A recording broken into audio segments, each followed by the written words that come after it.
छोड़ दीजिए। आराम से बैठिए। गुड मॉर्निंग सभी लोगों को।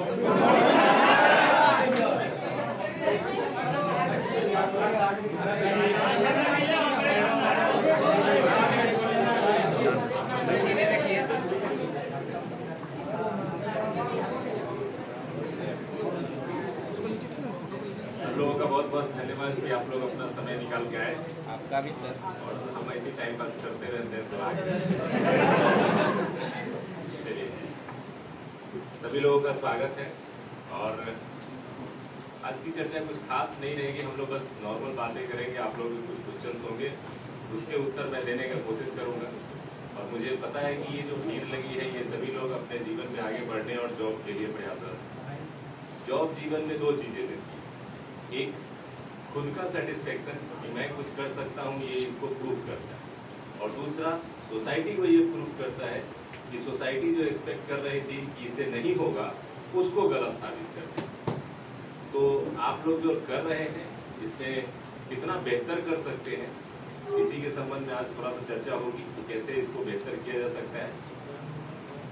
और ज़्यादातर लोग तो मोबाइल में लगे हुए भाई, तो ऐसे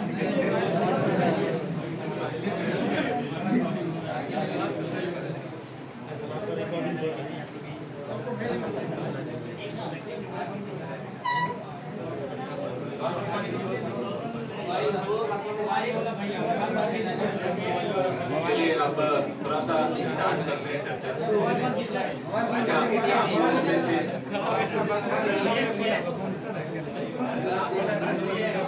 सर की बातों को सुनिए, मोबाइल छोड़ के जो सर बोलने आए तो सीखने आप उसको उस चीज को सीखिए। आगे भी आएंगे, ऐसा नहीं है कि आगे आ गए तो आगे नहीं आ सकते हैं, ऐसा कुछ नहीं है, आते रहेंगे। इसमें को निकालने से ज़्यादा जरूरी मैं ये बताना चाह रहा हूँ कि आप ज़्यादातर जो छात्र यहाँ जुड़े हैं, जिसमें से अधिकांश लोग दरोगा बीपीएससी की तैयारी कर रहे हैं। क्योंकि बिहार में अभी नियमित रूप से अगर कोई वैकेंसी आ रही तो यही दो वैकेंसी है जिसमें स्टूडेंट्स को लगता है कि मेरा ऑप्शन है, इसमें मैं अच्छा कर सकता हूँ। तो उन्हीं बातों पर थोड़ा सा चर्चा करूँगा। देखिए, दरोगा की जहाँ तक बात है तो कंपटीशन लेवल बढ़ते जा रहा है, हर साल कटअप ऊंचे होते जाते हैं। इसका रीज़न यही होता है कि जब आप पहली बार तैयारी शुरू करते हैं और पहला बार वैकेंसी आता है तो उस समय बहुत सारे छात्र डेडिकेटेड नहीं होते, लेकिन लगातार जब वैकेंसी आती है तो उसमें संख्या बढ़ती जाती है डेडिकेटेड स्टूडेंट्स की। कोई 6 महीने से तैयारी कर रहा था, वो तीसरी वैकेंसी में उसकी तैयारी 2 साल की हो गई होगी, तो जो 6 महीने में उसका स्टैंडर्ड था वो 2 साल में क्या हो जाएगा, बढ़ जाएगा।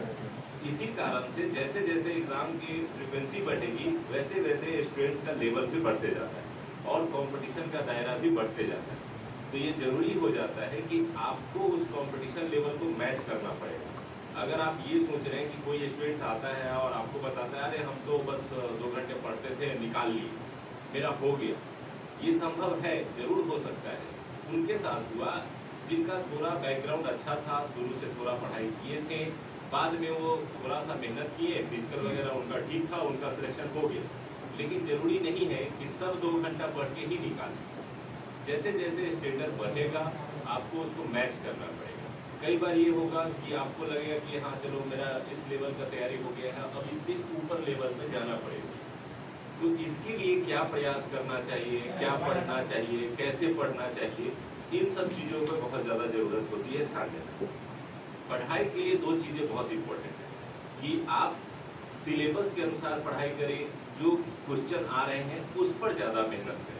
क्योंकि पढ़ने के लिए आज के दौर में बहुत सारी चीज़ें हैं जिसको आप पढ़ सकते हैं, बहुत कुछ है ऐसा जो आप पढ़ना चाहेंगे वो मिलेगा आप पढ़ने के लिए, लेकिन क्या वो एग्ज़ाम की दृष्टि से उपयोगी है, क्या वो आपके नॉलेज लेवल को इम्प्रूव कर रहा है जिससे आपको एग्ज़ाम में मदद मिले, उस पर बहुत ज़्यादा फोकस होना चाहिए।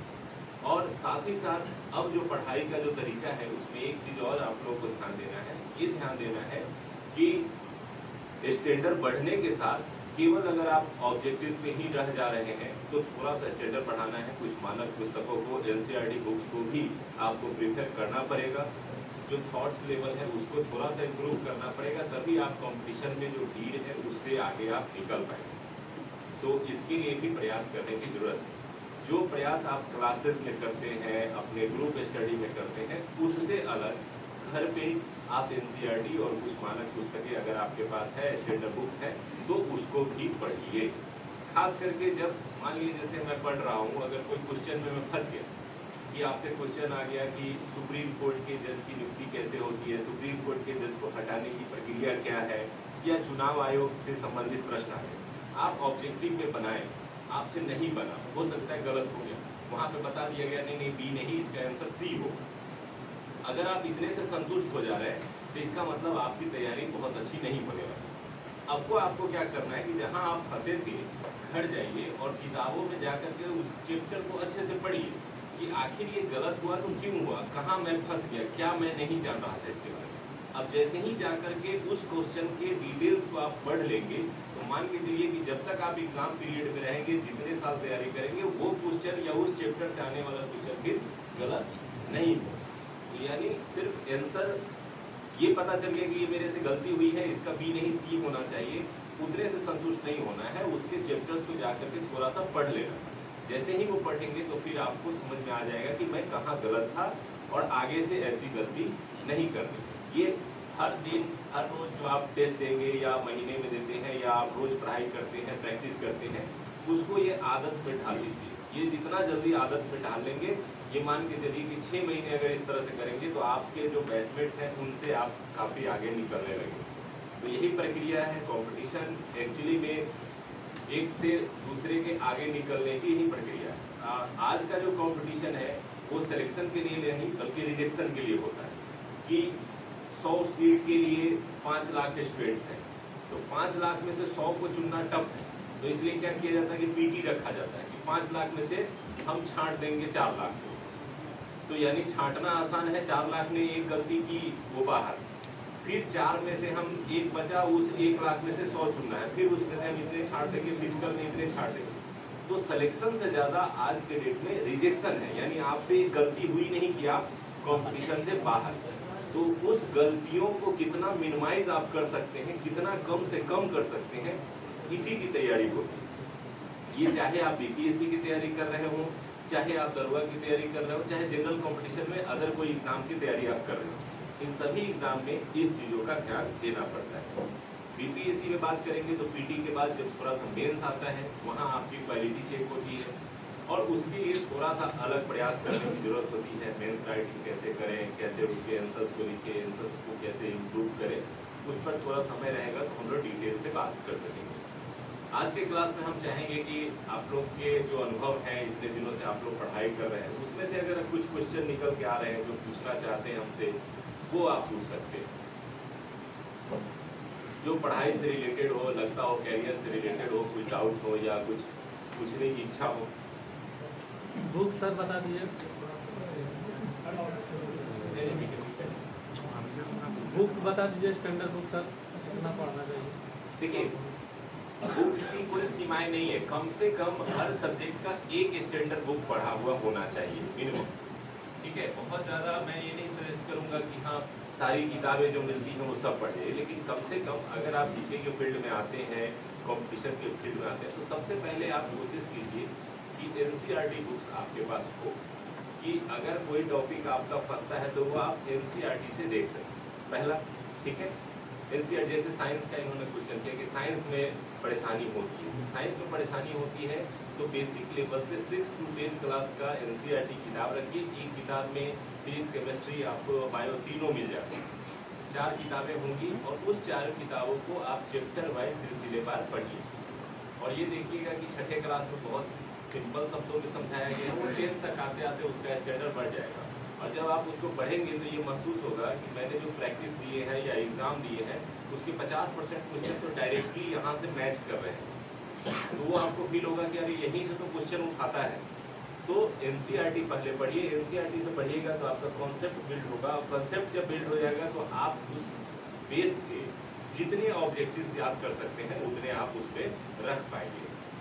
क्योंकि ब्रेन की भी एक क्षमता होती है, आप ऑब्जेक्टिव रटने जाएंगे सिंगल डिजिट में या फैक्ट्स रटने जाएंगे तो वो जितनी जल्दी याद होते हैं उतनी ही जल्दी उसमें भूलने की भी क्षमता होती है। तो ये जरूरत होती है कि हम उसको लॉन्ग टर्म अपने मेमोरी में कैसे रखें, और लॉन्ग टर्म मेमोरी में तभी रह सकती है कोई चीज़ें जब आप उसको थोड़ा सा कॉन्सेप्ट वाइज करके याद किए हैं। अगर केवल फैक्ट करके याद किए हैं तो ये चांस रहेगा कि आप उतनी ही जल्दी उसको भूल जाएं। तो इसलिए थोड़ा सा मेरा सुझाव यही रहेगा। उसके बाद अगर रहा बुक्स की बात, तो जैसे पॉलिटी में लक्ष्मीकांत की बुक आती है, उसको आप पढ़ सकते हैं। ज्योग्राफी में महेश बर्णवाल की किताब आती है, एक बार उसको पढ़ सकते हैं। ज्योग्राफी में मेरा सजेशन रहेगा एनसीईआरटी जरूर पहले पढ़ लीजिएगा, उसको पढ़ लीजिएगा तो आपका 50-60% आपका काम हो जाएगा, फिर वहाँ से भी काम चल जाएगा, क्योंकि वहाँ कॉन्सेप्ट समझाया जाता है। जैसे मैं एक सिंपल सा एग्जाम्पल दूँ, अगर पेड़ पौधों और वन के बारे में आप पढ़ रहे हैं, यहाँ सिर्फ ऑब्जेक्टिव रटेंगे कि सबसे ज़्यादा वन किस राज्य में है, सबसे कम वन किस राज्य में है। ये ऐसे डाटा है जो हर वन रिपोर्ट के बाद चेंज हो जाएंगे, या आप याद करने की चीज़ें। लेकिन वन वहीं क्यों ज़्यादा होते हैं और वहाँ के वन ही सबसे घने क्यों होते हैं, ये कॉन्सेप्ट की चीज़ हो जाती है। जब आप समझ पाएंगे कि किसी के वन के विकास के लिए कैसे वहाँ का टेम्परेचर, वहाँ की वर्षा का अनुपात, वहाँ का मिट्टा, वहाँ का मिट्टी, वहाँ की जलवायु, ये सारी चीज़ें मिल करके उसको कंट्रोल करती है, तो फिर क्या होगा कि जब आपका कॉन्सेप्ट क्लियर होगा, तो जब किसी एग्जाम में आप बैठेंगे और क्वेश्चन आपको नहीं आ रहा होगा, तो आप ये चूज कर पाएंगे कि इन चारों में से कौन सा सही हो सकता है। तो जब आपका समझा हुआ चीज रहेगा तो आपका गेसिंग वर्क भी ज़्यादा अच्छे से काम करेगा। और अगर आप फैक्ट को बिल्कुल सही तरीके से नहीं याद है, तो गेसिंग पे भी ये चांस रहेगी कि आप सही उत्तर को चुन सकेंगे। अगर केवल आपने फैक्ट्स रटे हैं, तो उसमें यही प्रॉब्लम होती है कि गेसिंग वर्क आपका बहुत अच्छा काम नहीं करेगा। कोई बोलता है ना कि यार हम एग्जाम में तो 10-12 अंदाजा लगाते हैं, उसमें से मेरा 7-8 जरूर सही हो जाता है। और कोई बोलता है नहीं, हम जितना अंदाजा लगाते हैं सब मेरा ही गलत होता है। और ये ज़्यादातर स्टूडेंट को ये लगता है कि हम जितना अंदाजा लगाते हैं सब मेरा गलत होता है, वो लगाता है ऊपर से, ये सबको लगता है। इसका रीज़न यही है कि अगर आपका फैक्ट बेस पे ही सिर्फ आप टारगेटेड हैं, तो वहाँ ये प्रॉब्लम आती है कि आपके अंदाजा कम से कम सही होंगे। और अगर आपका कॉन्सेप्ट बेस रहेगा, तो आप अंदाजा लगाएंगे तो उस कॉन्सेप्ट को आधार बना के लगाएंगे, तो फिर आपके नहीं जानने वाले प्रश्न भी कुछ सही होने के चांसेस रहेंगे। ठीक है, और कोई क्वेश्चन? 11-12 पढ़ लीजिएगा जब 10 तक हो जाएगा, क्योंकि 11-12 थोड़ा सा स्टैंडर्ड लेवल पे उसमें है, 10 तक नॉर्मल लेवल।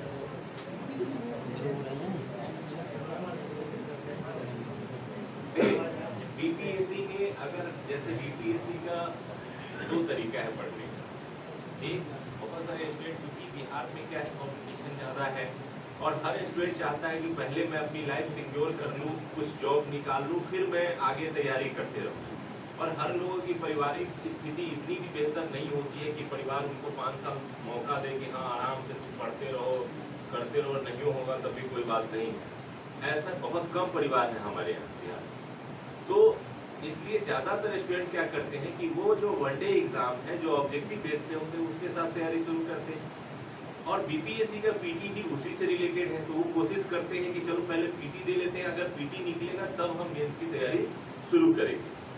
बीपीएससी में ये रहा है, इधर के 1-2 एग्जाम छोड़ दे तो मेंस के लिए अच्छा खासा समय मिल जाता रहा। तो पीटी निकालने के बाद भी बहुत सारे स्टूडेंट जो है 4 महीने, 5 महीने, 6 महीने मिलते हैं, उसमें वो मेंस की तैयारी कर लेते हैं। और कुछ लोग जिनका एक ही टारगेट होता है कि नहीं मैं बीपीएससी नहीं करूंगा, अदर कॉम्पिटेटिव एग्जाम नहीं दे रहा है या मेरा इंटरेस्ट उसमें नहीं है, तो वैसे छात्र क्या करते हैं कि पीटी और मेंस की तैयारी साथ में शुरू करते हैं। ये डिपेंड करता है कि स्टूडेंट का क्या अपना क्षमता है, कैसे कंडीशंस में है, उसके ऊपर भी बहुत सारी चीज़ें निर्भर करती हैं। अब अगर आप में क्षमता है, आपने तैयारी पहले की है या थोड़ा पढ़ाई का स्टेटस अच्छा है, तो मैं ये मानता हूँ कि पीटी के बाद भी जो समय मिलता है 6 महीने का, उसमें भी मेंस की तैयारी की जा सकती है, बशर्ते कि थोड़ा एक गाइडलाइन मिल जाए और एक आंसर राइटिंग वगैरह करने का मिल जाए, कोई अच्छे से मूल्यांकन कर दे, थोड़ा सा सजेशन मिल जाए, तो उस बचे हुए 6 महीने में भी आराम से मेंस की तैयारी की जा सकती है। तो इसलिए अब डिपेंड करेगा कि आप लोगों के अपने अपने कंडीशंस क्या है, उसके आधार पे आप तैयारी के लिए सोच सकते हैं। रही बात मेंस के गाइडलाइंस की, तो वो तो फिर बहुत लंबा प्रक्रिया है कि एक एक सब्जेक्ट कैसे पढ़ेंगे, आंसर को कैसे इम्प्रूव करेंगे, किस आंसर में क्या लिखेंगे, हिस्ट्री के आंसर्स को कैसे बेस्ट करना है, साइंस टेक के आंसर को किस तरह से इम्प्रूव करना है, दोनों के अपने अपने कॉन्सेप्ट हैं। उस पर एक मेंस के रिलेटेड हम लोग रखेंगे, तो उसमें डिटेल में मेंस को लेकर के बातें करेंगे। आज देखिए न्यूज़पेपर आज के डेट में अगर आप बिहार में जो समाचार पत्र निकलते हैं उसको उठाएंगे तो उसमें क्षेत्रीय खबरें जो है वो ज़्यादा रहती है, जिसमें लगता है कि खबरें मनोरंजन की दृष्टि से दी जाती हैं। निगेटिव खबरों को बहुत ज़्यादा बढ़ा चढ़ा करके लिखा जाता है, पॉजिटिव खबरों को गौण कर दिया जाता है। तो पेपर में जो है अब आपको काम की चीज़ें ढूंढने में काफ़ी मेहनत करनी होती है। पता चलता है फर्स्ट पेज पे एक दो काम का चीज़ मिला तो मिला, नहीं तो फिर बस बीच में जाइएगा संपादकीय में कहीं कुछ मिल जाए या बिजनेस पेज पे एक दो लाइन मिल जाए। यानी पूरा पेपर पढ़ेंगे तो मुश्किल से 4-5 काम की खबरें आपको मिलेंगी। ज़्यादातर मनोरंजन और ऐसे चाट मसाले वाली खबरें होती हैं जिनको लोग इंटरटेनमेंट की दृष्टि से पढ़ते हैं और इंटरटेनमेंट की दृष्टि से ही उसको परोसा भी जाता है। तो इसलिए अगर आप समाचार पत्र पे बहुत ज़्यादा समय व्यर्थ करेंगे तो फिर आपका पढ़ाई हैम्पर होता है। तो इसलिए आजकल सबसे अच्छा है कि मंथली मैगजीन पढ़िए जिसमें पूरे महीने भर की बेस्ट खबरें दी जाती हैं और आप उसमें से आराम से चूज कर सकते हैं कि ये एग्ज़ाम पर्पस से ही हमको दिए गए हैं। और आप एग्ज़ाम भी देते होंगे तो महसूस करते होंगे कि उन्हीं मैगजीन से क्वेश्चन भी आते हैं, क्योंकि जो मैगजीन लिख रहे हैं या जो कर रहे हैं वो एक्सपीरियंस है, वो ये समझते हैं कि कौन से क्वेश्चन उठाए जा सकते हैं, उनको वो छांटते हैं।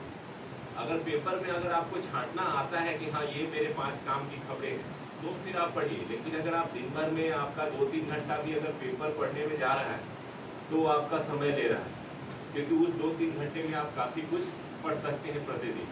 तो अगर आपको ये पता है कि हम आधे घंटे 45 मिनट में अपने काम की चीज़ें निकाल लेंगे तब आप पेपर पढ़िए। अगर आपसे नहीं हो पा रहा है, 2-3 घंटे लग जा रहे हैं पेपर पढ़ने में और आप भटक जा रहे हैं, काम की चीज़ें पढ़ने से ज़्यादा अदर चीज़ों को फोकस हो जा रहा है, तो फिर वो मेरे समझ से उससे अच्छा है मंथली मैगजीन खरीदिए और 1 महीने के अंदर आराम से उसको बारी बारी से करके पढ़ लीजिए, वो ज़्यादा अच्छा रहेगा। सर हम और बताइए सर, बिहार दरोगा मेंस का तैयारी जिसका मैथ रीजनिंग वीक है वो अभी से तैयारी करें और कितना समय देना चाहिए मैथ रीजनिंग? देखिए बिहार दरोगा का जो तैयारी है उसमें आप पीटी करते हैं, पीटी का ही सिलेबस ऑलरेडी मेंस में, बस उसमें मैथ रीजनिंग थोड़ा सा क्या हो जाता है, बढ़ जाता है। पहले तो पीटी में आता भी नहीं था, अब इधर से 4-5 क्वेश्चन आ जा रहे हैं। खैर 5 क्वेश्चन से उतना फर्क नहीं पड़ता है, लेकिन मेंस में क्वेश्चन की संख्या अधिक हो जाती है। मैथ रीजनिंग के लिए आपको प्रैक्टिस करना पड़ेगा, खास करके इसको पढ़ने का तरीका बहुत आसान है। पिछले 2 साल का प्रीवियस ईयर मेंस का देखिए कि किस किस चैप्टर से क्वेश्चन पूछा गया है। ठीक है, जैसे लाभ हानि से पूछा गया है, परसेंटेज से क्वेश्चन पूछा गया है, जो भी पूछा गया है चैप्टर का नाम लिख लीजिए और प्रैक्टिस मत कीजिए। आप जाइए RS अग्रवाल या जो मैथ की बुक्स है वहाँ मैथ का किताब उठाइए और उस चैप्टर को बनाइए। पहले जिसका भी रीजनिंग या मैथ वीक है उनसे मैं यही कहूँगा कि अगर आप सिर्फ प्रैक्टिस कीजिएगा तो नहीं इम्प्रूवमेंट आएगा। तो होगा कि किसी एग्जाम में आपका 10 में से 8 सही होगा, किसी में फिर आगे 2 पे अटक गए। तो मैथ का चैप्टर उठाइए और उस चैप्टर को बारी बारी से बना लीजिए। अब उस चैप्टर को कॉन्सेप्ट वाइज उसके हर स्टैंडर्ड के क्वेश्चन, एक चैप्टर के 25-25, 50-50 क्वेश्चन बना लीजिए। अब उसको बनाने के बाद फिर प्रैक्टिस नोट करिए, तब देखिए कि रियल में आपके मैथ रीजनिंग का इम्प्रूवमेंट हुआ है। अदरवाइज आपका इम्प्रूवमेंट बहुत कम होगा अगर केवल सिर्फ प्रैक्टिस में ही। प्रैक्टिस तभी होता है जब आप पहले से पढ़े होंगे, डायरेक्ट प्रैक्टिस नहीं होता। जैसे हम किसी मैच में किसी को खिलाने ले जाएं और उसको कभी जो है हम पहले प्रैक्टिस कराएंगे, डायरेक्ट मैच में उतार देंगे, चलो आप बैटिंग करो, तो होगा कि मुंह फोड़ के आ जाएगा, दूसरा तो कोई ऑप्शन होगा नहीं। तो उसी तरीके से मैच में जाने से पहले ये जरूरत है कि घर पे जो है पिच प्रैक्टिस हो जाए। उसी तरह से किताबों में अगर आप चैप्टर को बना लेते हैं, रीजनिंग में भी सेम चीज़, रीजनिंग के भी आपको देख लेना है, कोडिंग की कोडिंग पूछता है कि एनालॉजी टेस्ट पूछता है कि ब्लड रिलेशन पूछता है, क्या पूछता है।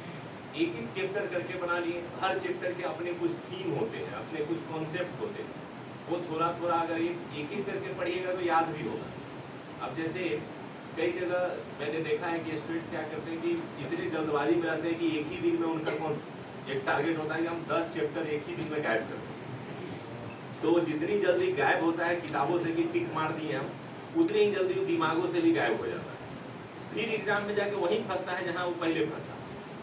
तो वैसे कंडीशन में थोड़ा पेशेंस रखना चाहिए और जीके हमारा अगर ठीक चल रहा है तो उसको चलने देंगे, एक एक चैप्टर करके बनाएंगे।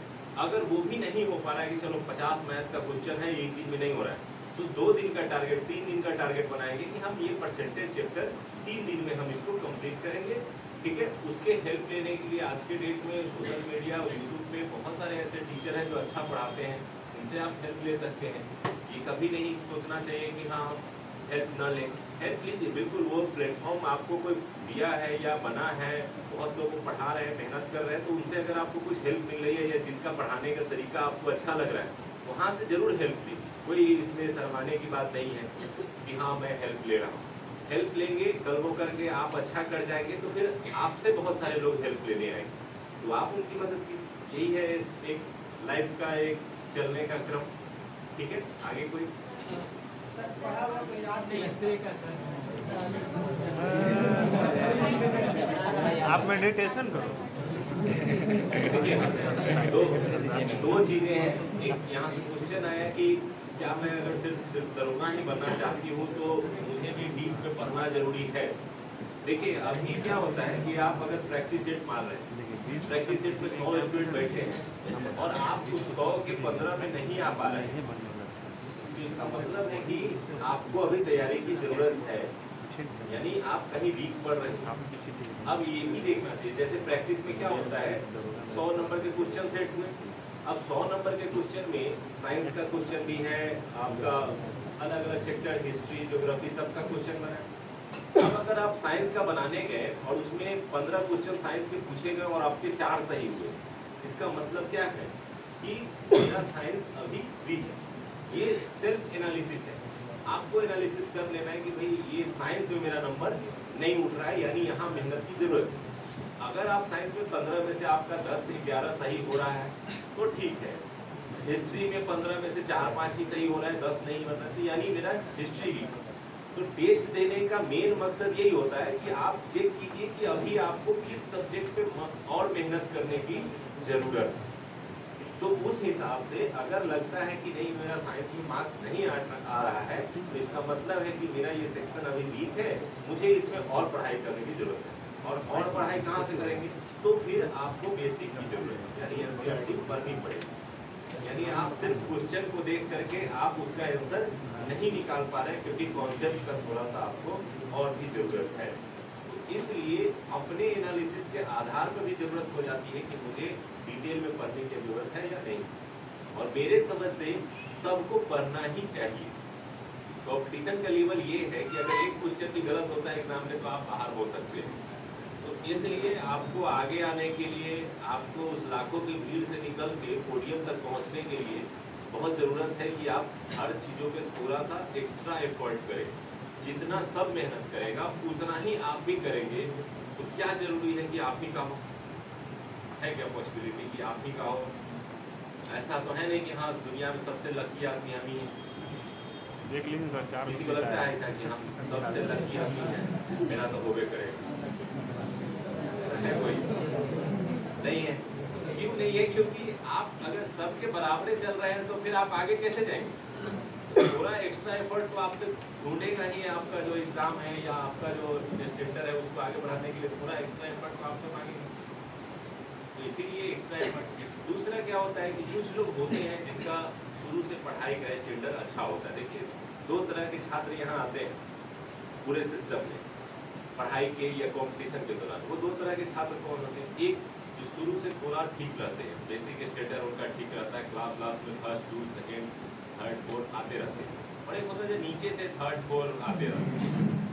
ठीक है, तो जब ग्रेजुएशन के पास पहुँचता है 12th के बाद या ग्रेजुएशन कंप्लीट करने के बाद, तो जो शुरू वाला आ रहा था अगर वो चला गया है इंजीनियरिंग या मेडिकल या अलग ब्रांचेस में चला गया, अपना पढ़ाई कर रहा है 12th के बाद, ठीक है, वो भी वहाँ करके हो सकता है कि लौट के फिर इसी फील्ड में आ जाए कि नहीं उधर मजा नहीं आ रहा है, गवर्नमेंट जॉब ही लेना है, स्टैंडर्ड तो इसी में है, इसी में नाम है, सम्मान है, उधर बहुत दिक्कत है, प्राइवेट जॉब में नहीं करना है। दूसरा इधर से जो लास्ट से 3-4 आ रहा था और 1-2 आ रहा था, वो भी पहुंचा वही कॉम्पिटिशन वाले। अब दोनों एक ही जगह पहुंच के फिर से तैयारी कर रहे हैं सेम चीज़ की। बीच में 4 साल के लिए अलग हो गए, तो वो चले गए थे इंजीनियरिंग करने और ये वही ग्रेजुएशन कर रहा था नॉर्मल। अब दोनों फिर वही पहुंचे। अब जब फिर एग्जाम होगा तो वो पढ़ने में शुरू से ठीक था, तो वो 2 घंटा में वो उतना चीज़ गेन कर सकता है जिसको जो नीचे से 2 वाला था उसको 6 घंटा लगेगा हो सकता है पढ़ने में। तो अगर आप ये सोच रहे हैं कि वो 2 घंटे पढ़ रहा है, हम भी 2 घंटे पढ़ रहे हैं और मेरा हो जाए, तो ये समझ रहे हैं ना। तो इसलिए बहुत ज़रूरी है कि आप सेल्फ एनालिसिस कीजिए कि आपका बेसिक स्टैंडर्ड क्या है, आपने शुरुआती दौर से पढ़ाई आपकी कैसी रही। अगर थोड़ा वीक रहा है और थोड़ा मैं कमज़ोर रहा हूँ या पढ़ाई में उतना मन नहीं लगता था स्टार्टिंग में, और अब मेरा ठान लिया है कि नहीं अब हमको लेके दिखाना है, तो ये डेफिनेट है कि उससे ज़्यादा मेहनत आपको करना पड़ेगा, तभी आप उसमें कर पाएंगे। और एक बात मैं और बताना चाहूँगा कि अगर कोई ये सोचता हो कि मेरा स्टार्टिंग में पढ़ाई बहुत ख़राब रहा है और मुझसे अब नहीं हो सकता है, तो ये बहुत ही निगेटिव, क्योंकि इसका एग्जाम्पल मैं ही हूँ। मुझे पढ़ाई में कोई इंटरेस्ट नहीं, मेरा पढ़ाई से दूर दूर तक कोई लेना नहीं, मतलब क्रिकेट खेलना और यही सब मेरी लाइफ। लेकिन आफ्टर ग्रेजुएशन मुझे रियलाइज़ हुआ कि नहीं अब क्या करना, फिर तो पढ़ना पड़ेगा। तो फिर मैंने आफ्टर ग्रेजुएशन पढ़ाई शुरू की और मुझे लगा कि मैं 1.5-2 साल में सब कुछ पढ़ गया जो पिछले 12-14 साल में मुझे पढ़ना चाहिए था। अब अगर मान के चलिए कि 6ठे क्लास के स्टूडेंट्स को अगर कहा जाए कि ये जो पतली सी किताब है ज्योग्राफी की, आपको एक दिन में पढ़ जाएगा, क्या वो पढ़ जाएगा, याद कर जाएगा? नहीं करेगा। उसके लिए पूरा 1 साल दिया गया हुआ है कि ये 6th क्लास में 1 साल रहेगा और इसको धीरे धीरे करके पढ़ेगा। लेकिन अगर आप ग्रेजुएशन कंप्लीट कर चुके हैं और आपको हम दें कि ये लीजिए पतली सी ज्योग्राफी की किताब है NCERT की, जो कि 6ठे क्लास की, कितना दिन में आप पढ़ सकते हैं? 1 दिन में खत्म। तो काहे के लिए 1 साल बर्बाद करना उस टाइम में, जब हम 1 दिन में तो उस टाइम में नहीं 1 साल किए, आज 1 दिन में खत्म कर दे रहे हैं, टेंशन फ्री। तो यानी उस टाइम 1 साल में नहीं किए तो आज 1 दिन में करके हम मैनेज कर ले रहे हैं, समझ गए ना। तो ये नहीं सोचना है कि छूट गया, उस टाइम में पढ़ते तो बहुत बढ़िया रहता, चलो बीत गया, उसको तो ऑप्शन नहीं है आपके हाथ। लेकिन जो अभी है उसमें आपके पास ऑप्शन है कि थोड़ा एक्स्ट्रा एफर्ट करके आप बाकी लोगों से जो भी है उससे आप आगे आ सकते हैं। ठीक है,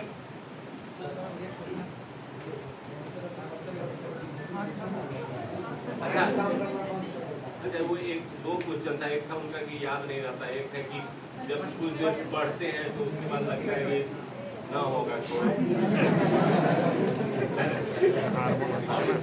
ये अगर जिसको नहीं होता होगा वो समझिए कि वो बीमार है,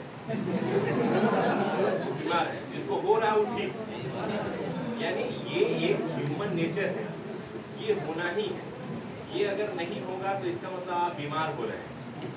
अगर आप बढ़ते हैं तो ये अप एंड डाउन आपके लाइफ में आएगा जब तक कि रिजल्ट नहीं आता। कभी लगेगा कि मेरी तैयारी बहुत अच्छी जा रही है, अरे तो सब बना रहे हैं, सब बनिए रहा है, और कभी आपको कोई ऐसा सेट मिल गया या कुछ ऐसे क्वेश्चन मिल गए जिसके बाद में हमें नहीं लग रहा है कि कहाँ से पूछा है, फिर लगता है कि कहाँ इतना पढ़े नहीं समझ में आ रहा है क्या पूछ रहा है, हमसे नहीं होगा। तो ये अप एंड डाउन ये लाइफ का पार्ट है, और ये पढ़ाई के दौरान अगर होता है तो ये अच्छी चीज़ है, इसमें कोई प्रॉब्लम नहीं। बस इसमें जरूरी ये होता है कि कितना ज़्यादा आप बाउंस बैक कर सकते हैं। यानी आप 10 दिन पढ़िएगा, उसके बाद 2 दिन डिप्रेशन में जाइए, ठीक है, या 1 सप्ताह पढ़िएगा, उसके बाद 1-2 दिन डिप्रेशन में जाइए। इसमें डिपेंड ये करता है कि आपने अपने लिए क्या तरकीब निकाली है। कि अगर मैं थोड़ा सा डिमोटिवेटेड हो जाता हूँ तो आपका जो फेवरेट चीज़ है वो कीजिए, जैसे दोस्तों के साथ थोड़ा सा टाइम स्पेंड करना, या बाहर जा कर के खाना पीना खा के आ जाना, या चले जाना मूवीज़ वगैरह के लिए। तो ये जितना जल्दी आप उस डिप्रेशन से आपके पास निकलने का जो हथियार है, गए एंजॉय किए थोड़ा सा, फिर आए बाउंस बैक, अब फिर से पढ़ाई शुरू है, यानी वो होंगे, वो लाइफ है और उस लाइफ का ये पार्ट है ये डीमोटिवेशन होना। और अगर आप वो होते हैं फिर उससे कितनी जल्दी आप बाहर आकर के फिर अपने काम में लग जाते हैं, ये ज़्यादा इम्पोर्टेंट है। ठीक है सर,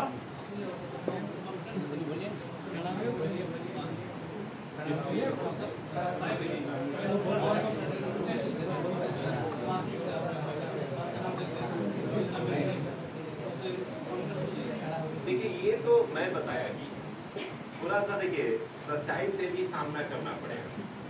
सच्चाई ये है कि अगर 400 सीट की वैकेंसी आती है और आप उसमें 2 लाख एप्लीकेशन गिरे या 4 लाख एप्लीकेशन गिरे, फाइनली सिलेक्ट कितने होंगे? क्योंकि वो फिक्स है कि 400 का ही सिलेक्शन होगा। अब ये जरूरी है कि आप उस 400 में आए तो आपके लिए टफ टास्क है, आपको मेहनत करने की जरूरत है। ये अगर आप मान के चलते हैं कि हम भी मेहनत कर ही रहे हैं, मेरा नहीं हो रहा है, उससे बगल वाले से तो मेरा ज़्यादा नंबर था, आप बगल वाले से अगर सिर्फ कंपटीशन कीजिएगा तो नहीं होगा। ये इम्पोर्टेंट है कि आप अपने लक्ष्य पर देखिए कि भाई 400 ही है, हमको उस 400 में आना है, तो आप जरूर हो जाएंगे। आप सिर्फ अपने ही आसपास में कंपटीशन कर रहे हैं कि मैं अपने क्लास में तो बढ़िया निकाल लेता हूँ या अपने ग्रुप में मेरा अच्छा चल रहा है। आप अपने ग्रुप में अच्छे हैं, हो सकता है आपका ग्रुप भी अच्छा ना हो। तो लास्ट में ये है आफ्टर ऑल कि आप उस फाइनल सिलेक्शन की लिस्ट में शामिल कैसे हो। उसके लिए मैंने जो बेसिक बातें बताई कि आपको ये आउटपुट निकालना है कि मैं किस सेक्शन में थोड़ा सा वीक रह जाता हूँ, साइंस में रह जाता हूँ, हिस्ट्री में रह जाता हूँ, ज्योग्राफी में रह जाता हूँ, मैथ रीजनिंग में रह जाता हूँ, और उस सेक्शन पे थोड़ा एक्स्ट्रा मेहनत करके उसको ठीक कर ले। पहले क्या था, देखिए जब कंपटीशन थोड़ा ज़्यादा टफ नहीं था उस दौरान एक थ्योरी चलती थी कि जो सेक्शन आपका ठीक है उसको 70-80% पे लेके जाइए कि यानी 80% इसका मैं सही बनाऊंगा, और जो सेक्शन आपका बहुत वीक है उसको कम से कम आप 50% पे खींच के ले आइए पढ़ उड़ करके कि इसमें 50% तो मेरा आ ही जाए। और दोनों मिला करके जब 60% का औसत बन जाता था तो सिलेक्शन हो जाता था। अब वो 60% से वो इंक्रीज कर गया, अब वो 75%, 72%, 80% पे जा रहा है कटअप। तो यानी अब आपको उस थ्योरी को भी इंक्रीज करना है कि जो आपका ठीक है उसमें गलती ही ना हो, एकदम कोशिश करना है कि यहाँ 95% एक्यूरेसी रहे, और जो थोड़ा सा वीक सेक्शन है आपका, जहाँ लगता है कि मैं कमजोर पड़ जाता हूँ, उस सेक्शन में क्या करेंगे कि अपने आप को खींच करके थोड़ा सा इम्प्रूव करके लेके आएंगे 70-75% के आसपास, और फिर जब दोनों का एवरेज निकालेंगे तब आप कटअप में बाहर जा पाएंगे। तो ये थ्योरी पहले भी था, बस अब उसका स्टैंडर्ड थोड़ा सा क्या हो जाएगा, बढ़ जाएगा। अब जैसे एग्जाम्पल मैं बताता हूँ, मैथ रीजनिंग से रिलेटेड एसएससी के एग्जाम होते थे, तो कुछ का मैथ इंग्लिश अच्छा है, रीजनिंग अच्छा है तो जीके खराब है, किसी का जीके और इंग्लिश अच्छा है तो मैथ रीजनिंग खराब है। तो उसमें यही काम करता था कि आप दो सेक्शन को अच्छा कर लीजिए, बहुत अच्छा कि उसमें एकदम बढ़िया मार्क्स आए, और दो सेक्शन को कम से कम इतना कर लीजिए कि 50-55% उसमें मार्क्स आ जाए। तो थ्योरी वही है, बस उसका स्टैंडर्ड धीरे धीरे बढ़ा है, और बढ़ा है तो अच्छा ही है, मेहनत करना पड़ रहा है सबको। हो जाए कैसे मिलेगा। देखिए नहीं, ये कोई मानक नहीं है कि हाँ कोई 3 साल से तैयारी कर रहा है और कोई पहली बार अटेम्प्ट दे रहा है तो 3 साल वाला का पहले हो जाएगा और पहले साल वाला का नहीं होगा।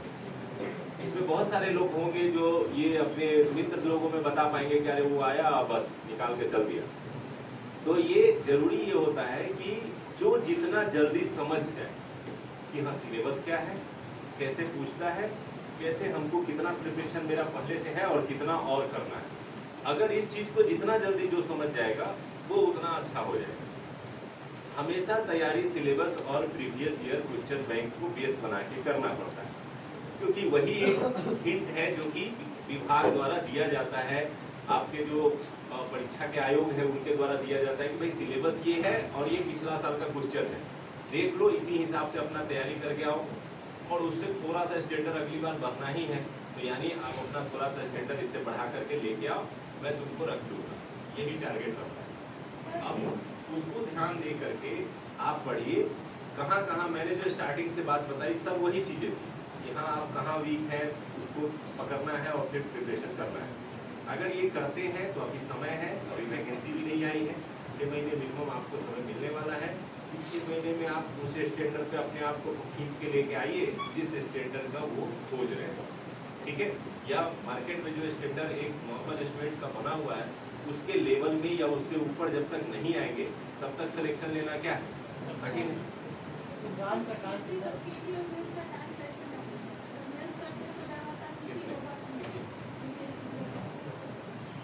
पीछे वो आपका बताते हैं, आपका कुछ। हाँ सर, जैसे कि मेरिट के लिहाज से अगर तैयारी किया जाए तो जैसे 50 से 55 इजी क्वेश्चन रहता है, कोई भी 100 क्वेश्चन दरोगा के सेट में 25 से 30 क्वेश्चन इजी टू मॉडरेट रहता है और 20 क्वेश्चन हार्ड रहता है। तो मेरिट के लिहाज से देखा जाए तो 100 का तैयारी करना होगा, या फिर 80 तक जैसे इजी टू मॉडरेट तक रहा वहीं तक तैयारी करके स्किप करना। देखिए इसके लिए क्या बेहतर है? 100 की तैयारी तो कभी होती नहीं, बिल्कुल ये होगा भी नहीं, आएगा भी नहीं, चाहे कितनी भी तैयारी कर ली, क्योंकि जीएस और जीके के क्वेश्चन जो होते हैं वो अपने आप में जब ऑब्जेक्टिव फॉर्म में आ जाता है तो आपको पजल कर देता है, कई बार पढ़ा हुआ चीज़ ही आपसे गलती होता है, तो वो होगा। कोशिश यही करनी चाहिए कि मैं उस मेरिट लिस्ट में आ सकूं, इसलिए अपने स्टैंडर्ड को ऊंचा करना है। फिर बात वहीं आएगी जो मैंने स्टार्टिंग में बताया कि जब आप थोड़ा सा कॉन्सेप्ट बिल्ड करके जाते हैं तो जो क्वेश्चन डायरेक्टली आपको पता चल गया कि अरे इसका तो बी होगा, इसका सी होगा, ये तो मेरा पढ़ा हुआ है, इसका डी होगा, वहां तक अपने आप को अच्छा कीजिए, कोशिश कीजिए कि पढ़े हुए क्वेश्चंस में गलती ना करें। अब वैसे 20 क्वेश्चन होंगे जिसमें आपको डायरेक्टली नहीं पता है कि इसका आंसर क्या है, लेकिन अगर आपने कॉन्सेप्ट अपना इम्प्रूव किया है तो क्या होगा कि ये गेसिंग वर्क आपका काम करेगा। अच्छा, ए नहीं होना चाहिए क्योंकि ये तो बिल्कुल अपोजिट बता रहा है, इसका सी भी नहीं होना चाहिए, बी और डी में से कोई आंसर इसका होगा। तो वो गेसिंग वर्क तभी काम करेगा जब आपका थोड़ा सा क्या है इम्प्रूवमेंट है आपके कॉन्सेप्ट में, आपके तैयारी में। तो उसको बेस बना करके आप जब उसको बनाएंगे तो उसमें से अगर 5-7 भी आप नंबर लेके आ जाते हैं तो वो आपको इम्प्रूव कर देगा और आप जा करके कट ऑफ लिस्ट में शामिल हो जाएंगे। तो यही होती है कि आप अपना स्टैंडर्ड थोड़ा सा बढ़ाइए, थोड़े से कॉन्सेप्ट को थोड़ा सा ठीक कर लीजिए। कई बार क्वेश्चन कॉन्सेप्ट से होते हैं, अब जैसे सिंपल से हिस्ट्री के आप बहुत सारे ऑब्जेक्टिव बनाते जाते हैं और कई बार क्वेश्चन आ जाएगा कि ये जो 4 राजा हैं इनको क्रम से सजाइए कि कौन पहले आया कौन बाद में आया। तो ये तो बिल्कुल है कि जो हिस्ट्री को स्टेप वाइज पढ़ेगा वही बना सकता है, जो सिर्फ जीके रटेगा कि हाँ ये तो मुश्किल है। तो आप अपना कॉन्सेप्ट ठीक रखेंगे तो ऐसे क्वेश्चन के लिए आपको पहले से पढ़ के जाने की जरूरत नहीं है। वहाँ आया एट ए टाइम आप बता सकते हैं कि हाँ अशोक पहले आया है कि समुद्रगुप्त पहले आया है कि चंद्रगुप्त प्रथम पहले आया है, ये तो आपका कॉन्सेप्ट है। उसी तरह से आपका अगर स्टैंडर्ड ठीक होते चला जाएगा तो ये सारी चीज़ें जो आपके प्रॉब्लम्स है वो वहीं से है और वहीं से सॉल्व होगी। मतलब अभी तक के आज की क्लास में 2 चीज़ें आपने नोट की होंगी। मैंने हमेशा कहा कि थोड़ा सा स्टैंडर्ड अपना बढ़ाइए, बढ़ाने के लिए क्या करना है मैंने वो बताया। दूसरा, अपने गलतियों को थोड़ा सा एनालाइज कीजिए, मैं किस सेक्शन में वीक पड़ रहा हूँ, मेरा हिस्ट्री खराब है, मेरा ज्योग्राफी खराब है, कि मेरा पॉलिटी में थोड़ा सा इंटरेस्ट कम है या साइंस में मुझे दिक्कत होती है। तो ये तय करना है आपको, क्योंकि सबके अपने अपने प्रॉब्लम्स हो सकते हैं और उसके आधार पे फिर थोड़ा सा एक्स्ट्रा एफर्ट करना है उसको ठीक करने के। सर एग्जाम के टाइम पे अंडरग्रेजुएट करने के लिए क्या करना चाहिए, नोट्स करना चाहिए? किस टाइप में एग्जाम नजदीक में है 2 महीना में, तो नोट्स वगैरह कैसे तैयार करें ताकि मेरा देखिए नोट्स के लिए सिंपल सा है कि 2 तरीके के नोट्स हो सकते हैं। एक कि आपके पास समय है तो पूरा डिटेल में आप लिखे जा रहे हैं एक चैप्टर का, लेकिन जब एग्जाम नजदीक हो 5 महीने 6 महीने में एग्जाम होने के चांसेस हैं तो उतना लिखने लगेंगे तो पता चलेगा कि एग्जाम तक आप 1 से 2 ही सब्जेक्ट कर पाए, बाकी का आप बना ही नहीं। दूसरा तरीका ये होता है कि जो पहले से बुक्स है उसको लेकर के बैठिए और उसी में ऐड करते जाइए जो पॉइंट आपको लगता है कि इस बुक में या इस नोट्स में नहीं है और एक्स्ट्रा जो आपने पढ़ा या समझा कि अरे ये भी इम्पोर्टेंट है, इसका भी यहाँ हमको याद रखना है, तो उसमें क्या कर दिए कहीं साइड में उसको पेन डाउन कर दिए, लिख दिए, घेर दिए और उसको ऐड करते गए। तो ये आसान हो गया, इसमें आपको ज़्यादा मेहनत नहीं करनी पड़ेगी। बने बनाए बुक्स में आपके नोट्स में उसमें आप 4 लाइन ऐड करते जा रहे हैं हर चैप्टर में और एग्जाम टाइम में फिर उसको क्या कर लेंगे, एक बार रिवीजन कर लेंगे। ये ज़्यादा आसान है। हाँ, जो नए स्टूडेंट आते हैं जिनको अभी पता है कि अभी मेरा ग्रेजुएशन भी कंप्लीट नहीं हुआ है, अभी मुझे एग्जाम 1.5 साल 2 साल बाद देना है, तो उसको चाहिए कि एकदम चैप्टर वाइज स्टार्टिंग से नोट्स बनाए। तो वैसे स्टूडेंट्स जब फील्ड में उतरते हैं एग्जाम में तो वो आते के साथ जो लोग पहले से लगे हैं उसके इक्विवेलेंट होकर के कॉम्पिटिशन में शामिल हो। लेकिन ऐसे स्टूडेंट बहुत कम मिलेंगे आपको, क्योंकि ना तो उनको ऐसा कोई गाइड करने वाला है। फैमिली बैकग्राउंड भी बिहार में ज़्यादातर ऐसे हैं जहाँ पारिवारिक पृष्ठभूमि ऐसा नहीं है कि हाँ परिवार के सारे लोग शिक्षित हैं बहुत अच्छे कि उनको शुरू से उसको गाइड कर रहे हैं कि ऐसे पढ़ना है वैसे पढ़ना है। तो बहुत ही शुरुआती दौर में कठिनाइयों से तो वो ग्रेजुएशन तक पास करते हैं, तो इसलिए उनको समय लगता है और उनको यही चुनौती मिलती है कि जो इंजीनियरिंग करके आ गए हैं वो फिर से इसी फील्ड में आ रहे हैं, जो निकल गए थे किसी और टेक्निकल बैकग्राउंड की ओर और फिर से इसी फील्ड में आ रहे हैं, तो वहाँ पे चुनौतियाँ मिलती हैं। तो इसलिए ये दिक्कतें आती हैं। तो इसी का समाधान निकालने के लिए मैंने जो बताया बेसिक चीज़ें, इन्हीं बेसिक चीज़ों पे आपको मैं यही सलाह दूंगा कि 1-2 महीने तक वर्क कीजिए।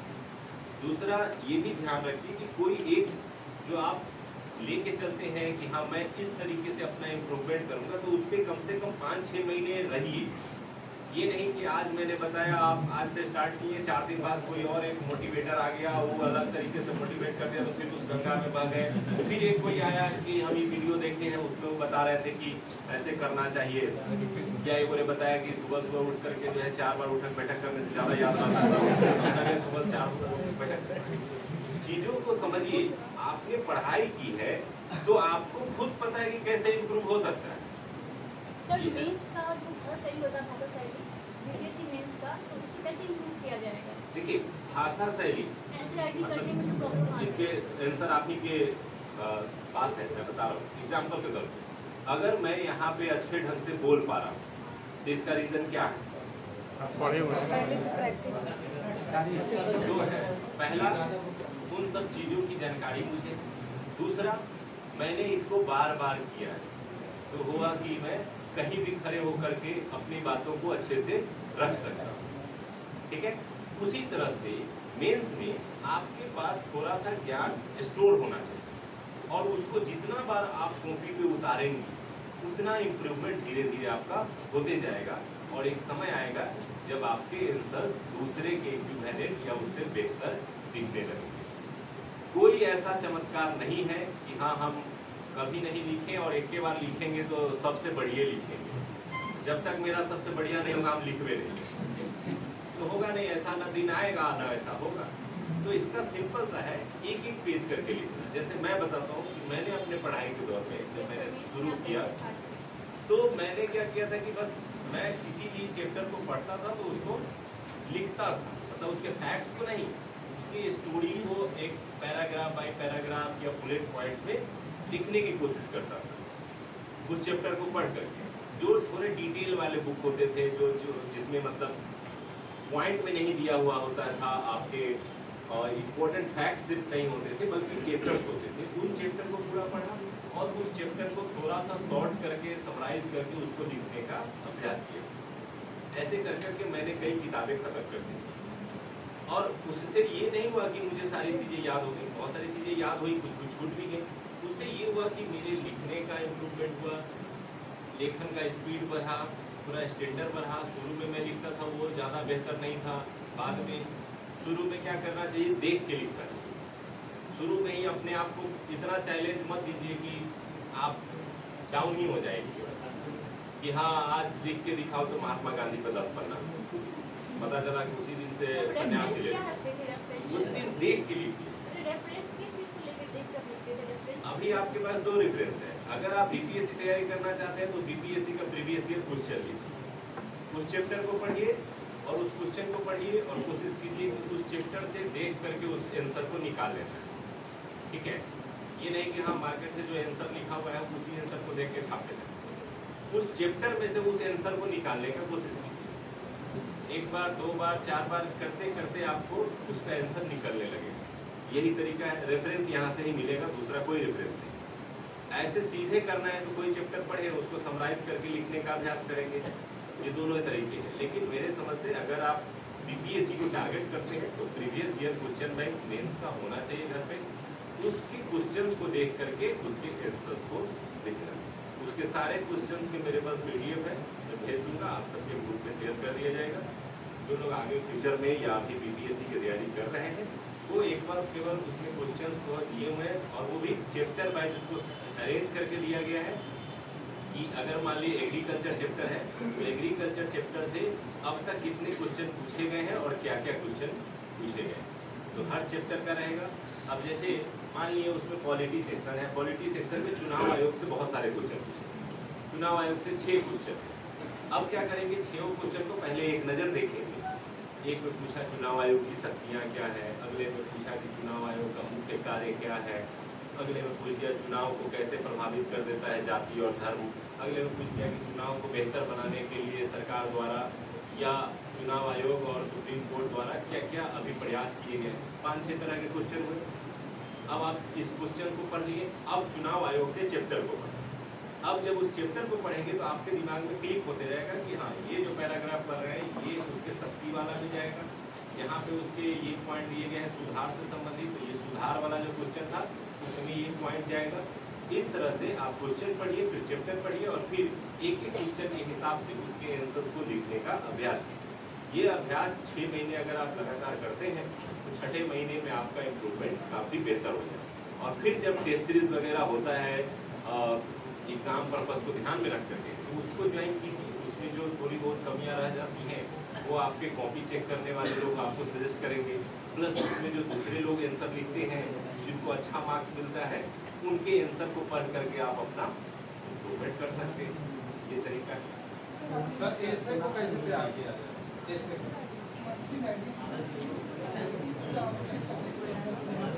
आपके ऊपर है, कोई भी देखिए जो पढ़ सकते हैं, मोटा में आप पढ़ सकते हैं, महीने में खत्म हो सकता है, तो आप देखिए।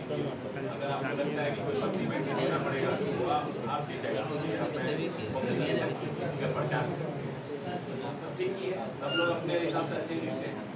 एसे को कैसे तैयार किया जाए?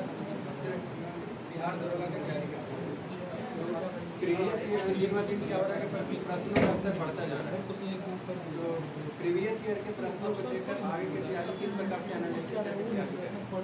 जैसे देखिए सिंपल सा है, प्रीवियस ईयर में मानिए कि आपको एक केसिंग वर्क कैसे होता है, अब हिस्ट्री में आपका क्वेश्चन पूछ रहा है सिंपल, या मान लीजिए पॉलिटी का क्वेश्चन है, इस बार पूछा कि हाँ राष्ट्रपति जी से रिलेटेड कोई क्वेश्चन पूछ दिया, तो आप ये तो नहीं कर सकते हैं कि हाँ ये पिछली बार बीपीएससी का दरोगा में जो है ये क्वेश्चन पूछा था तो यही क्वेश्चन हम रट लेंगे तो हो जाएगा। वो राष्ट्रपति जी से पूछा, यानी जो कार्यपालिका क्षेत्र है हमारा संविधान का, वहाँ से क्वेश्चन पूछा, तो अब राष्ट्रपति जी के पूरे चैप्टर पढ़िए, कहाँ कहाँ से क्वेश्चन और बन सकते हैं, राज्यपाल के बारे में पढ़िए, वहाँ से क्या क्या क्वेश्चन बन सकते हैं। इस तरह से आपको क्या करना है कि एक पकड़ना है कि ये किस जोन से क्वेश्चन उठाते हैं, उस सेक्टर का सारा क्वेश्चन जो है हमको समझ में आना चाहिए। अगर यहाँ से फिर क्वेश्चन उठाएगा तो हम पकड़ लेंगे, ये होता है। अब जैसे आप देखिएगा उठाइएगा तो दरोगा में एक देखिएगा कि आपातकाल से हर बार एक क्वेश्चन इधर से घुमा के उधर से आता है, तो जब आपको पता है कि यहाँ से क्वेश्चन आता है तो उसको थोड़ा अच्छे से पढ़ लेंगे कि यहाँ से कितना भी घुमा के पूछे तो हम बना सकेंगे। तो यही होता है कि आप थोड़ा सा पकड़िए उसको कि कहाँ से आते हैं, कितने पूछते हैं, और उसके हिसाब से आप उसको सारे क्वेश्चन को बनाते जाएंगे। तो यही हाँ बिल्कुल कर सकते हैं, दोनों के पीटी से ही है लगभग, तो पीटी की तैयारी तो साथ में ही चल रही है। पीटी निकल जाती है तो फिर आप सारे चीज़ों को छोड़ के मेंस के लिए पूरी तरह से 4 महीने 5 महीने जो समय मिलता है डेडिकेशन के साथ लगेंगे। अब देखिए एसे का एक आ रहा है, एसे इस बार पहली बार जोड़ा गया है, अभी तक क्वेश्चन भी नहीं पूछे गए हैं, एक गाइड दिया गया है कि इस तरह का पूछा जाएगा, इस तरह का पूछा जाएगा। अभी मेंस शुरू हो रहे हैं बीपीएससी के, मेंस शुरू होते ही इस बार का क्वेश्चन आ जाएगा। इस बार के क्वेश्चन को थोड़ा सा ध्यान से देखिए, किस तरह का क्वेश्चन पूछा गया है। इस बार आप दे रही हैं ऐसे में, देखिए ऐसे ये है कि आपको 3-3, 4-4 क्वेश्चन मिलेंगे, उसमें से 1-2 चूज करना है। तो इस बार अगर आप दे रही है तो मेरा सजेशन होगा कि उसमें ऐसे क्वेश्चंस को ज़्यादा चूज करने का प्रयास कीजिएगा जो जीएस से रिलेट करते हैं। अब जैसे मान लीजिए कि पर्यावरण से रिलेटेड कोई क्वेश्चन पूछ दिया या इतिहास के कला वाला क्षेत्र से कोई क्वेश्चन पूछ दिया, तो जो आपने जीएस में पढ़ा है उससे रिलेटेड अगर किसी टॉपिक को आप चूज करेंगे तो क्या पाएंगे कि उसके संबंध में आपके पास कंटेंट कुछ है, आपने कुछ पढ़ा है, याद किया हुआ है, अब उसी को उस क्वेश्चन के हिसाब से अरेंज करके आप लिख सकते हैं। कुछ ऐसे अननोन टॉपिक्स को चूज करने से बचिए जिसके बारे में आपको कम जानकारी है या आप उसको अरेंज करके नहीं लिख सकते। तो अभी फिलहाल क्योंकि एग्जाम में ज़्यादा समय नहीं है तो कुछ मॉडल आंसर पढ़ सकते हैं, कुछ आपके प्रीवियस ईयर जो यूपीएससी या उत्तर प्रदेश टीसीएस में पूछे गए हैं जैसे उसके मॉडल आंसर पढ़ करके आप जो है जा सकती हैं, क्योंकि अभी समय ज़्यादा नहीं है। तैयारी अगर करना हो लंबे समय के लिए तो उसके लिए फिर धीरे धीरे एक एक ऐसे पढ़ना, थोड़ा लिखना, हर टॉपिक के बारे में थोड़ा सा पढ़ना लिखना, ये अगर आप करेंगे तो ज़्यादा बेहतर होगा। ठीक है, तो चलिए अब थोड़ा मुझे ऑफिस भी जाना है तो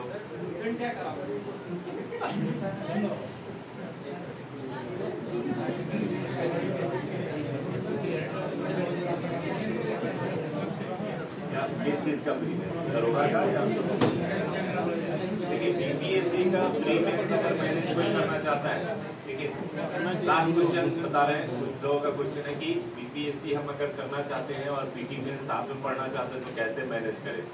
देखिए, मैंने जैसे बताया एग्जाम्पल के तौर पे कि अगर चुनाव आयोग से क्वेश्चन आया तो चुनाव आयोग से मेंस में क्वेश्चन आया तो चुनाव आयोग से पीटी में भी क्वेश्चन आते हैं कि किसको हम राष्ट्रीय पार्टी का दर्जा देंगे तो क्या क्या शर्तें होंगी, राज्य स्तरीय पार्टी के लिए क्या क्या दर्जा के लिए होंगे। तो जब आप उस चैप्टर को पढ़ें तो उस चैप्टर को पढ़ने के बाद उस चैप्टर से पूछे गए ऑब्जेक्टिव को सॉल्व कर लीजिए और उसके जो मेंस के क्वेश्चन है उसको लिखने का अभ्यास कीजिए। यानी एक ही चैप्टर को पढ़ करके जब आप दोनों अभ्यास करेंगे तो आपका पीटी भी साथ साथ तैयारी होते जा रहा है और मेंस भी साथ में। आप ऑब्जेक्टिव के लिए आप प्रीवियस ईयर क्वेश्चन बैंक को आप प्रिपेयर कर रहे हैं, टेस्ट सीरीज लगा रहे हैं, तो पीटी की तैयारी आपकी चल रही है। मेंस उसके मतलब है कि अगर आप उस चैप्टर को पढ़ते हैं तो उसको थोड़ा सा लिखने का अभ्यास बस करते चलना है साथ में, तो उससे आपकी मेंस की तैयारी भी अच्छी होती चलेगी। दोनों ऐसा नहीं है कि पढ़ाई दोनों अलग चीज है या उसमें कुछ ऐसा पूछता है और उसमें कुछ अलग से पूछता है, दोनों ही चीजें लगभग सेम है। ठीक है सर, कैलेंडर के लिए बता रहे हैं सर इसका सर, कैलेंडर के लिए सर, कैलेंडर करके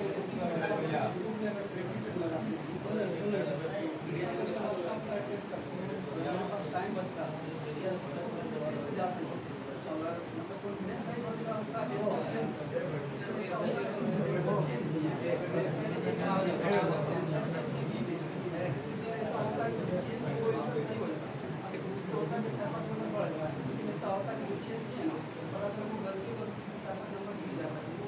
ये देखिए ये होता है लैक ऑफ कॉन्फिडेंस के कारण। अब किसी टॉपिक पे हमको आधी अधूरी जानकारी तो हमेशा जो हम आंसर मारेंगे वो मुझे डाउटफुल ही लगेगा कि अरे बी लग रहा है, फिर थोड़ी देर बाद लगेगा नहीं बी नहीं सी लग रहा है। तो ये इसलिए होगा क्योंकि आपको अभी भी डाउट यानी उसके जो कॉन्सेप्ट है उसको आपने पूरी तरह से नहीं समझा है या उसके जो फीचर्स थे उसको आपने अच्छे से नहीं समझा है, जिसके कारण आप उसमें एकदम संतुष्ट नहीं हो पा रहे हैं कि इसका बी होगा या सी होगा। तो मैंने जो बताया उसका यही तरीका है। सबसे जो अभी तक का कारगर तरीका है पीटी का, मैं ये बता देता हूँ बार बार, अभी तक जो चर्चा का थीम था वो यही था कि पीटी का सबसे कारगर तरीका है कि आप चैप्टर को पढ़िए, चैप्टर को पूरी तरह से पढ़िए और उसके बाद जितने भी प्रीवियस ईयर क्वेश्चन है, चाहे वो आईएएस का हो, बीसीएस का हो, दरोगा का हो, एसएससी का हो, रेलवे का हो, उन सारे क्वेश्चंस को सॉल्व कीजिए। अगर उस चैप्टर को पढ़ने के बाद आप 95% क्वेश्चंस को सॉल्व कर पा रहे हैं तो इसका मतलब है कि चैप्टर आपको समझ में आ गया है। अगर आप उसमें से 60% ही क्वेश्चन को सॉल्व कर पा रहे हैं, इसका मतलब है कि ये चैप्टर एक बार और पढ़ने की जरूरत है। मैंने अपनी तैयारी पीटी की इसी प्रोसेस से शुरू की थी और कोई नहीं था मेरे साथ, मैं अकेले रहता था। खुद खाना बनाना, खुद खाना, खुद सोना, खुद ही जागना और इस सब बीच में पढ़ लेना। तो मैं यही करता था कि मेरा टारगेट रहता था कि चलो रात में हम चैप्टर पढ़ेंगे और फिर 2 बजे तक 1:30 बजे तक जितना हो पाया सो जाएंगे, सुबह उठेंगे और उस चैप्टर से रिलेटेड जितने भी ऑब्जेक्टिव्स है उसको बना जाएंगे। तो उसको जब बनाएंगे तो ये फील होगा क्या रे ये तो पढ़े थे, ऐसे पूछ रहा है ये तो आराम से वही लिखा हुआ था, तो 100% सही है। क्योंकि आप जब पढ़ के आए हैं तो एकदम गारंटेड रहेंगे तो होगा ही, क्योंकि मैंने वहाँ देखा था, ये फैक्ट है। और जब आप उसको बनाते जा रहे हैं, एक दो क्वेश्चन ऐसा लगेगा जहाँ डाउटफुल लगेगा, ठीक है, वो वहाँ पे हम नहीं बना पाए, तो उसको फिर बाद में जाके वेरीफाई कर लेंगे कि आखिर इसका सही क्या होगा। तो 95% से 90% आपने ऐसे ही सही कर लिया। 10% जहाँ आपके मन में डाउट रह गया था, उस 10% का पीछे जाकर के फिर उस चैप्टर को खोल करके उस डाउट को हमने क्लियर कर लिया। इस तरह से जब आप एक एक चैप्टर का आप तैयारी कर लेते हैं तो ये मान के चलिए जब थोड़ा समय तो लगेगा इस प्रोसेस में, लेकिन जिस दिन जब आप फील्ड में रहेंगे, आप उतरेंगे कंपटीशन के बाजार में, तो ये महसूस करेंगे कि आप में ज़्यादा ऑथेंटिसिटी है, आप कॉन्फिडेंट है, आप जो मार रहे हैं सही मार रहे हैं और पूरे कॉन्फिडेंस के साथ साथ। जब तक आप सिर्फ ऑब्जेक्टिव पे ही बनाए हैं, अगली बार उस ऑब्जेक्टिव को वो चेंज करके ले आएगा फॉर्मेट। तो अगर आपका कॉन्सेप्ट नहीं डेवलप है तो क्या होगा कि वो थोड़ा सा घुमाएगा क्वेश्चन, आप फंस जाएंगे और घर पे आके अफसोस करने के अलावा कोई ऑप्शन नहीं रह जाएगा, एक तो पढ़ा हुआ गलती। अच्छा, कितने लोग हैं जो टेस्ट देने के बाद, एग्जाम देने के बाद ये फील किए कि पढ़ा हुआ गलती हो गया? 100 में 100 लोग होंगे। तो 100 में 100 हो जाए, मतलब 100 में 100 लोग हैं। क्यों है? क्योंकि 2-4 होना सामान्य बात है कि वो हो जाएंगे, क्योंकि एग्जाम का प्रेशर, उतने ही समय में सोचना, अगले क्वेश्चन का अटेम्प्ट लेना है तो थोड़ा जल्दबाजी भी है कि जल्दी बनाओ, अगला भी देखना है, तो ये रीजन है। लेकिन ऐसा अगर आप 10-10 क्वेश्चन में करेंगे तो बाहर होने के अलावा कोई ऑप्शन नहीं। और 10-10 क्वेश्चन में इसीलिए होगा क्योंकि आपने उसके सिर्फ और सिर्फ फैक्ट्स के बारे में पढ़ा था, उसके थोड़ा सा चैप्टर के बारे में और अगर पढ़ लिए रहते तो वो मिनिमाइज होते चला जाएगा। पढ़े हुए क्वेश्चन को गलती करने में जितना मिनिमाइज आप अपने आप को कर लेंगे कि हाँ 2-4 तक ही सीमित कर लेते हैं, तब आपका सिलेक्शन होना शुरू हो जाएगा।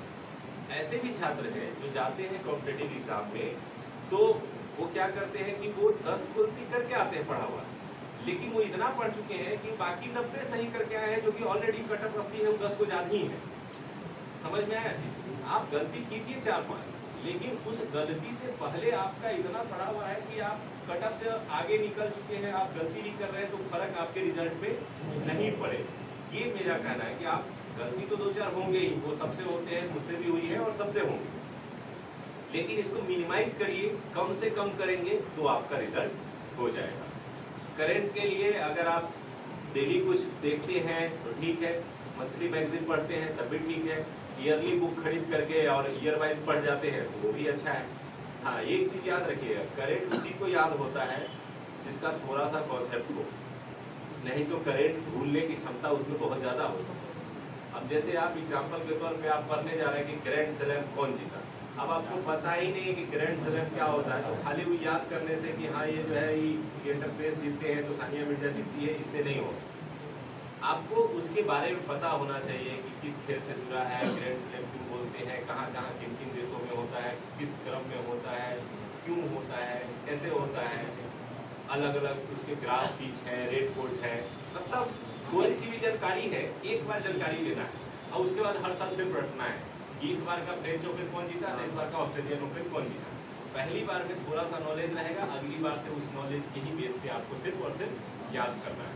तो करंट में भी यही होता है कि शुरू का 1 साल जो है, अगर आप 6 महीने मंथली मैगजीन, साल भर मंथली मैगजीन अगर आप पढ़ लेते हैं तो आपका कॉन्सेप्ट डेवलप हो जाएगा। उसके बाद खाली ईयरली बुक भी पढ़िएगा तो आपका एग्जाम निकल जाएगा। कॉन्सेप्ट नहीं रहेगा तो ईयरली बुक आपको याद नहीं होगा, थोड़ा टफ हो जाएगा।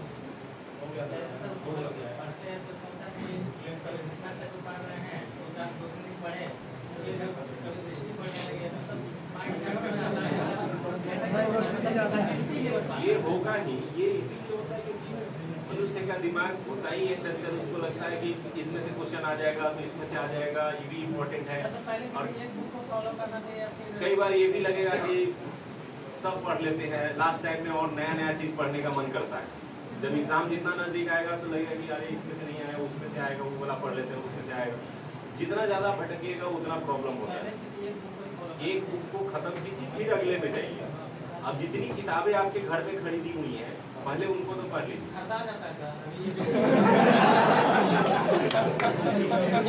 बुक्स वगैरह का कलेक्शन होना चाहिए। कभी कभी मान लीजिए कोई क्वेश्चन में डाउट हुआ तो आप 4 बुक से मिला लिए, 3 बुक से मिला लिए, नहीं अलग अलग वो अलग है। वो आप अगर एनसीईआरटी के सार संग्रह ले रहे हैं तो वो ज़्यादा मेरे समझ से उतना बेनिफिट नहीं होगा, क्योंकि फिर तो उसमें फैक्ट दिया हुआ है। हम फैक्ट से ही बचने के लिए तो बोल रहे हैं कि एनसीईआरटी बड़ी, वहाँ भी जाकर के आप नहीं रहे कि एक फैक्ट लिखा हुआ है, वो फैक्ट है कि जब आप एनसीईआरटी पढ़ लिए हुए तो रिवीजन के लिए। एनसीईआरटी का मतलब है कॉन्सेप्ट बिल्डिंग। आप बार बार इसको ये मत समझिए कि वहाँ जाके हमको ऑब्जेक्टिव रटना है। वहाँ आपका थोड़ा वो कॉन्सेप्ट बनाएगा कि हर चीज़ों के बारे में समझ बनाएगा, क्या होता है, कैसे होता है, क्यों होता है। अच्छा, मेरे वीडियोस आप लोगों ने देखे? मैं हर वीडियो में स्टार्ट करने के समय 3-4 मिनट का लेक्चर देता हूँ और उस लेक्चर में उस पूरे स्टोरी का एक बेस बनाता हूँ, थीम क्रिएट करता हूँ कि आखिर ये है क्या। फिर उसके फैक्ट्स पे आता हूँ। फैक्ट्स इंपॉर्टेंट है एग्जाम के लिए, लेकिन अगर आपका बेस नहीं बनेगा तो वो फैक्ट उस पर लोड नहीं होगा। फिर वो लगेगा कि फैक्ट है लेकिन किस लिए है हमको नहीं पता है, बस हम ये है क्या है कि वही इस सबसे हमको ज़्यादा पता है। तो इसलिए अगर पूरा बेस बना रहता है तो क्या होता है कि वो फैक्ट्स काम करते हैं। ठीक है, चलिए बहुत बहुत धन्यवाद। आप नहीं